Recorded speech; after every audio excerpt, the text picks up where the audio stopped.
রাজ্যে দীর্ঘদিন হয়ে বন্ধ থাকা পুকুর খননের কাজ শুরু হলো গাজল ব্লকে। শালাইডাঙ্গা গ্রাম পঞ্চায়েতের চাঁদপুর বুথের উত্তর মৌজায় সর্বসাধারণের জন্য পুকুর খননের কাজের সূচনা করা হয়। বরাদ্দ করা হয়েছে প্রায় 3,63,000 টাকা। উদ্বোধনী অনুষ্ঠানে উপস্থিত ছিলেন শালাইডাঙ্গা গ্রাম পঞ্চায়েত উপপ্রধান সুভাষিনী মুর্মু, পঞ্চায়েত সদস্য নিতাই সরকার, বিশিষ্ট সমাজসেবী মনতোষ মণ্ডল সহ অন্যান্যরা। উল্লেখ্য, দীর্ঘদিন ধরে রাজ্যে বন্ধ ছিল 100 দিনের কাজ। বর্তমানে তা চালু হলেও কাজ হবে 125 দিন, যা নতুন নাম হবে ভিভি রামজি। ডানকান চা বাগান সাধারণ মানুষের কয়েক একর জমির রেকর্ড অবৈধভাবে প্রধান এবং তার অনুগামীদের নামে করে দেওয়ার অভিযোগ তুলে বিএলআর অফিসে গণডেপুটেশন দিল ইসলামপুর আগডিমটি খন্তি অঞ্চলের বাসিন্দারা। মঙ্গলবার মিছিল করে বিএলআর অফিসে পৌঁছে 8 দফা দাবিতে স্মারকলিপি জমা দেয় আন্দোলনকারীরা। পাশাপাশি আগডিমটি খন্তি অঞ্চলে ভোজপুর পৌঠিয়া মৌজার জমি নথির দ্রুত কম্পিউটারাইজ করার দাবি তোলা হয়।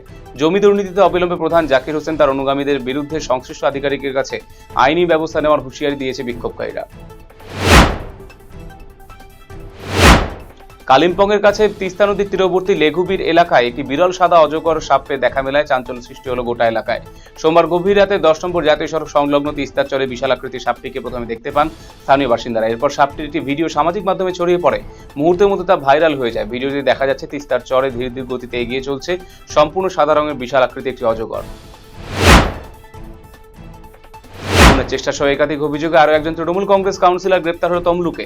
রাজ্যে রাজনৈতিক পালাবদলের পর একের পর এক তৃণমূল নেতার বিরুদ্ধে আইনি পদক্ষেপের আবহে ফের গ্রেপ্তার হলো তাম্রলিপ্ত পৌরসভার এক কাউন্সিলর। মঙ্গলবার তমলুক পৌরসভা 18 নম্বর ওয়ার্ডের তৃণমূল কাউন্সিলর কানাইলাল দাসকে তমলুক আদালতে পেশ করে পুলিশ। সোমবার গভীর রাতে তাকে বাড়ি থেকে গ্রেপ্তার করা হয়। মঙ্গলবার একাধিক কর্মসূচিতে যোগ দিতে মালদা এসেছেন রাজ্যপাল RN রবি। এদিন তিনি শ্রী চৈতন্য মহাপ্রভু স্মৃতি বিজড়িত রামকেলি মন্দিরে আসেন। রামকেলি মন্দিরে পুজো দেন তিনি। তার হাতে শ্রী চৈতন্য মহাপ্রভু বিগ্রহ তুলে দিয়েছেন জেলা শাসক রাজনবীর সিং কাপুর।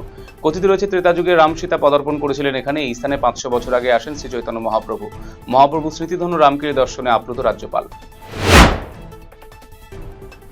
পশ্চিমবঙ্গ সরকারের 2026-27 অর্থবর্ষের বাজেট সরকারি কর্মচারী, শিক্ষক শিক্ষিকা, শিক্ষাকর্মী এবং পার্শ্ব শিক্ষকদের জন্য ঘোষিত বিভিন্ন আর্থিক সুবিধা বিশেষ বরাদ্দকে স্বাগত জানালো বিজেপি টিচার্স সেল। এই বাজেটকে ঘোষণাকে কেন্দ্র করে সাধুবাদ জানিয়ে মঙ্গলবার বিকেল 4:30 নাগাদ শিলিগুড়ি ঐতিহাসিক বাঘাযতীন পার্ক থেকে বর্ণাঢ্য ধন্যবাদ যাত্রা মিছিলের আয়োজন করা হয়। সংগঠনের শিলিগুড়ি শাখার উদ্যোগে আয়োজিত কর্মসূচিতে শহরের বিভিন্ন স্কুল কলেজের শিক্ষক শিক্ষিকারা অংশ